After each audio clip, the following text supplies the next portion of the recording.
as demand for quality services skyrockets right across this country, provinces are turning to private, for-profit companies to fill gaps in the healthcare system.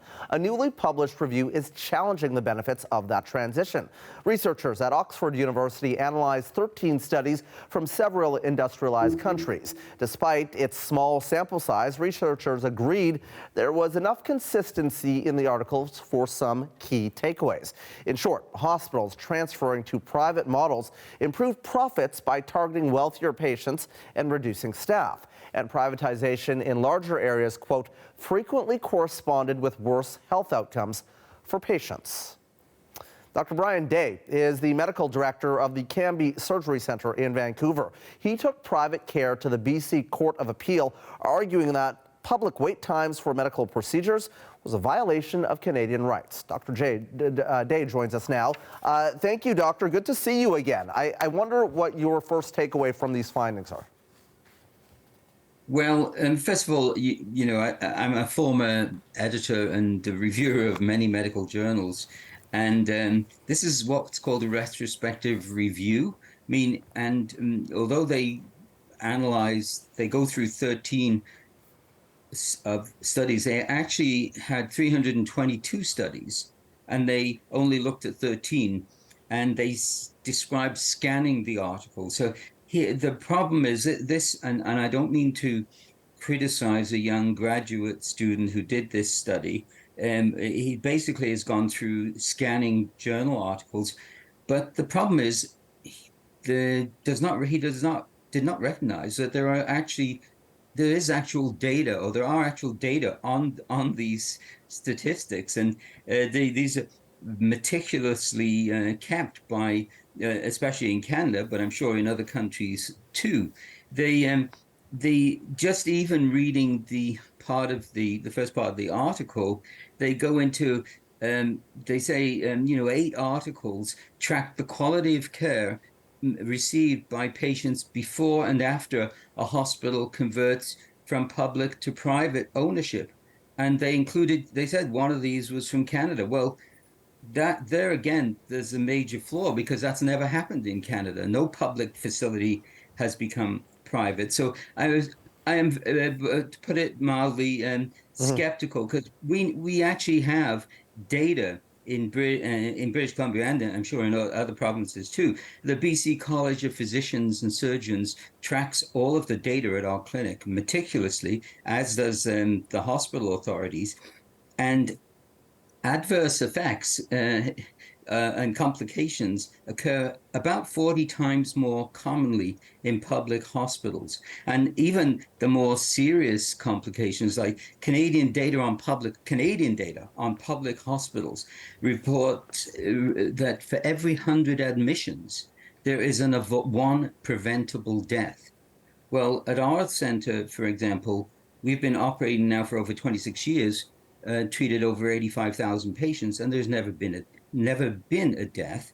And finally, just to add to the data, the entity that looks at and accredits teaching hospitals and major hospitals across Canada is called Accreditation Canada. They accredit our facility too, and of the 4 levels of accreditation, they've granted us the highest, exemplary standing, higher than which is very unusual for any hospital, and we have achieved, and by Accreditation Canada, the national body, the highest level of accreditation. I think one of the errors here is that, for example, if you go and look at the articles, which I did a few, I have only seen it very recently, but if you go and look at the data, it is very, there are major errors. And as I said, the example of Canada stands out to me, because we have not ever had public hospital go to private ownership. Let me just ask you finally here, what is your major concern? This debate has been going on for some time. Obviously, you have strong opinions on this. We visited you at your clinic. I visited your clinic when we were doing a story on Marketplace for related to wait times in this country, something that you have been very critical of. But what is your major concern here with this study and this debate that is going on in this country right now?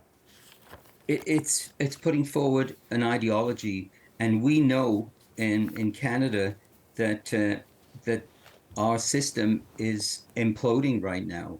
It's imploding. We know that yes, there are problems with every type of you can find problems in any hospital, but a monopoly situation that we have in Canada is not good for the consumer. And to say that the private clinics, I mean, a lot of Canadian politicians go down to private clinics in the US, like the Mayo Clinic, the Campbell Clinic, the Massachusetts General. These are not third-rate hospitals with multiple complications. So it is a study based on ideology, on selecting 13 out of 322 studies. One of those, as I said, was the Canadian example, and what they quoted simply isn't shown in the article. Doctor, appreciate your time. You are very passionate about your opinion, as always. Good to see you once again. But I do believe in a strong public system. And don't get me wrong, I don't believe in privatizing the whole Canadian system. I just believe some competition will make that public system better. Listen, and I promise that we're going to have you on again to have a longer conversation about this, because it is not just a 2-minute, 3-minute conversation. There's a lot to get into here. But appreciate your time tonight here on this new report. That is Dr. Brian Day, the medical director of the Cambie Surgery Centre in Vancouver. For more on this, we are joined now by Dr. Melanie Bechard. She is the chair of the Canadian Doctors for Medicare and an Ottawa physician. Thank you so much for joining us tonight. Let me first get your reaction to this new report. What do you make of it? This study adds to a growing body of research evidence showing that outsourcing our healthcare to private providers really risks and potentially harms the quality of care, and probably isn't a great solution for a health system crisis.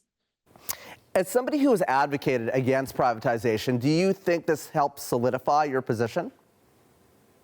Yeah, they did studies of countries around the world and found that in all these different settings, there were potentially increased risks of mortality, avoidable hospitalizations, and lower levels of staffing when care was contracted out to private providers. So I think this is very concerning and something that we absolutely need to pay attention to in Canada. Dr. Bechard, I don't know if you're watching last hour, but we had Dr. Brian Day on, who is the director of the Cambie Medical Clinic in Vancouver, who says that this study is not really accurate here. It doesn't present the full picture, and that no hospital in Canada has been privatized. So what do you make of him saying this report is just not the full picture? We need to keep in mind the differences between private financing and private delivery. Private financing, we currently don't have in hospitals in Canada. It means that patients pay out of pocket for care. Private delivery means that the care is delivered by non-government sources, often for a profit and for stakeholders. And we absolutely see this in Canada. This year in Ontario, we have significantly increased outsourcing to private for-profit providers. And we've found that our government is paying them more to do the exact same surgeries that are done in public hospitals. So we do have reasons to be concerned here at home as well. There is, a lot of pressure on the public system right now. There's a shortage of doctors, nurses, long wait lists, which we have talked about for years now. Is it worth considering quote unquote efficiencies and using, the private system to help with kind of alleviate some of that pressure? Absolutely, we need efficiencies, but private does not mean efficiencies. There's a lot of ways that we could reorganize care right now that would have a huge impact. One is to actually fund our care appropriately. When we compare to other countries, proportionally, Canada's government spends less on healthcare compared to the amount that comes out of patients' pockets. So we need to make sure that we're spending efficiently and also investing in upstream high impact areas of care like primary care.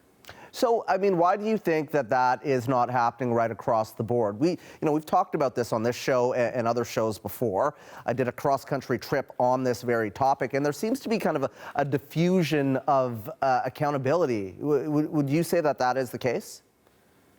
I think we struggle because we have so many different health systems in Canada, with the responsibility for healthcare divided between provinces and territories.